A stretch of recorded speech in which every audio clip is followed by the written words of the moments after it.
So something I like to do is buy and sell things. I like going to garage sales and buying things for cheap and then reselling them on Craigslist and eBay.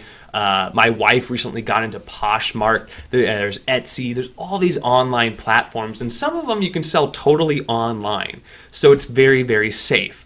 And I like that a lot. The only thing I don't like is those websites tend to take a higher commission, where there are websites like the Facebook local community selling site and Craigslist, where it's absolutely free to post an item for sale. So you get to collect 100% of the profits from that product or service that you're selling, whether it's a car or a cell phone. But because there's no fee, there's also more risk in selling through Craigslist. So in this video, and by the way, I have previous videos of how to post an item for sale, but in this video I want to talk about after you post the item for sale, how do you screen the calls, and how do you meet someone when it comes time to actually transact the product or the service? And so if you're interested in how to, get people to call you in the first place to sell your item, I actually already made a video on that, and I talk about focusing on great photos, making sure you spend time in the description, cross-referencing key terms, and make sure you have as much description as possible. I also recommend putting your phone number in the ad because honestly, you don't get a lot of spam phone calls, and it's just going to increase the odds that you may sell your item.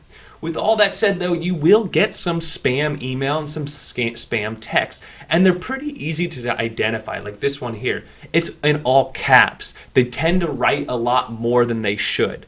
A normal person just says, like, is it still for sale? Can you meet tomorrow at this time, at this date? It's like one or two sentences. That's a typical seller. When it gets to these longer emails or people are like, oh, I'm going to wire transfer you or give you a cashier's check, that should be a red flag. Meaning, beware of what's going on. And what I would do is just send another email and say, like to this one, I would say, it's in good condition. This is my last price.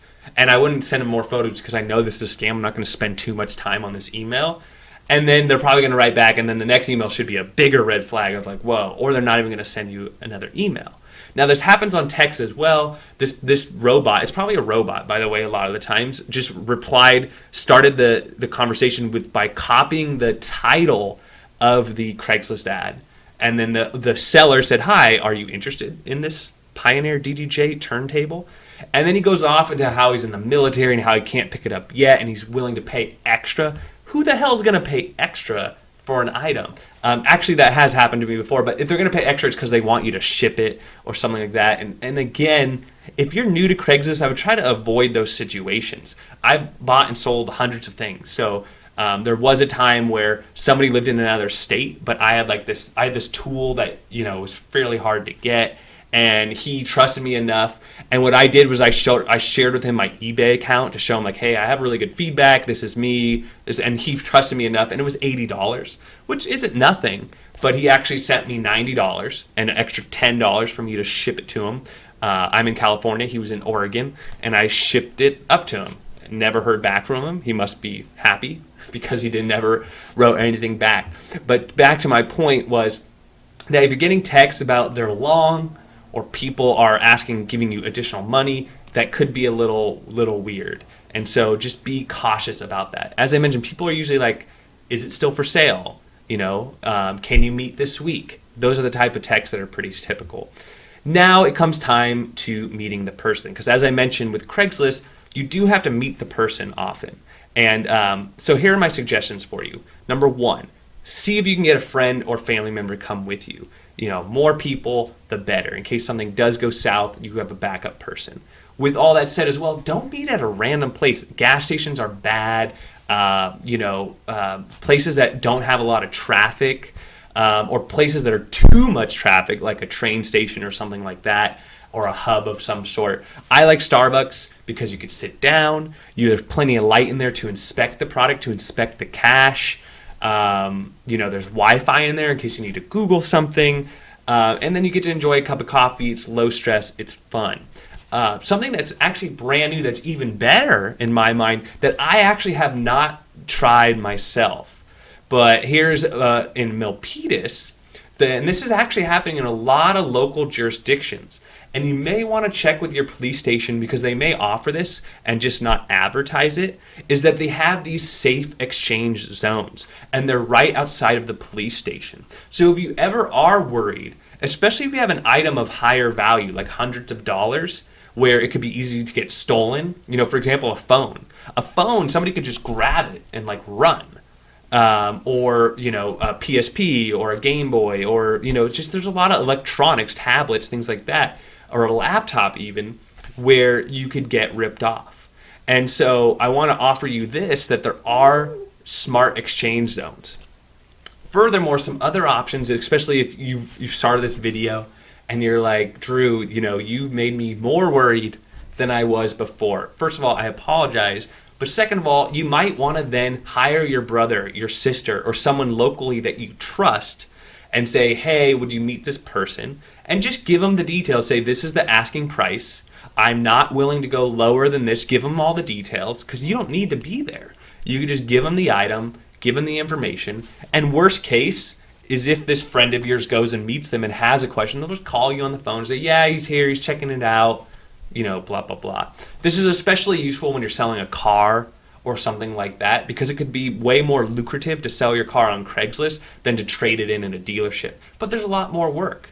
But you can make off more by hiring somebody to help you sell it privately versus trading it in. So in the video, we talked about, after you post it, screening phone calls and emails, making sure when it does come time to meet. I do not recommend meeting at homes. If you are going to meet at your home, I recommend not letting them in your home. Put the item out in your driveway or something like that. And otherwise, if you can meet at a public place, especially like a safety zone here or a Starbucks, that's great. And then you got to think about it. Is your time and potentially your safety, depending on what you're selling, is it worth you doing that for the profit? Or are you better off paying eBay their 15 or 20% to sell it through eBay? That decision is in your hands. But I think I've outlined and gave you some options that hopefully can make you have better, more informed decisions. So with all that said, there you go. Some Craigslist strategies to be safer with your transactions. The secondary market, I'm totally excited about. Garage sales and getting rid of used things. As a new father, I don't want to buy stuff brand new. I want to buy it used. So I'm a Craigslist buyer as well. And I know he's going to grow out of stuff, and then I'm going to have to sell it again, like the stroller and things like that. So I have a lot of Craigslisting ahead of me, and I hope you enjoy it as much as I do. I think as long as you approach it with a good mentality and you're safe about it, it can be really, really rewarding. The other thing I forgot to mention is count your cash, make sure it's real, especially if you're going over $100. Just hold up the $20 bill, make sure you see the line in it, or the $100 bill. And then if you're getting thousands of dollars, I just want to share with you this one thing that actually did happen to me. Was it was like 20, 20, 20, 20, 20, 20. This is like, I think I was selling a motorcycle for like $1,000. And it was like, because $1,000 in 20s is a lot, right? And I found out like 3/4 through the stack, they slipped in some $2 bills. And they were trying to confuse me and thinking that I would either count the money really fast and ignore it, or they were hoping that I just wouldn't see it at all. But I noticed it. So that was one time. And as I mentioned, I've been through hundreds of transactions at this point. But just keep that in mind. Don't get, my advice is don't get too anxious, because I think a lot of us are already anxious meeting somebody new for the first time. So stay calm, have a checklist, and just make sure you stay to that checklist, which is count the money, make sure it's legitimate, make sure that you got the right item, all the products are good, you met at a safe place, and then before you know it, it's over and mission successful. So I hope you enjoyed the video. Let me know if you have any questions. Don't forget to like and subscribe, and we'll catch you on the next one.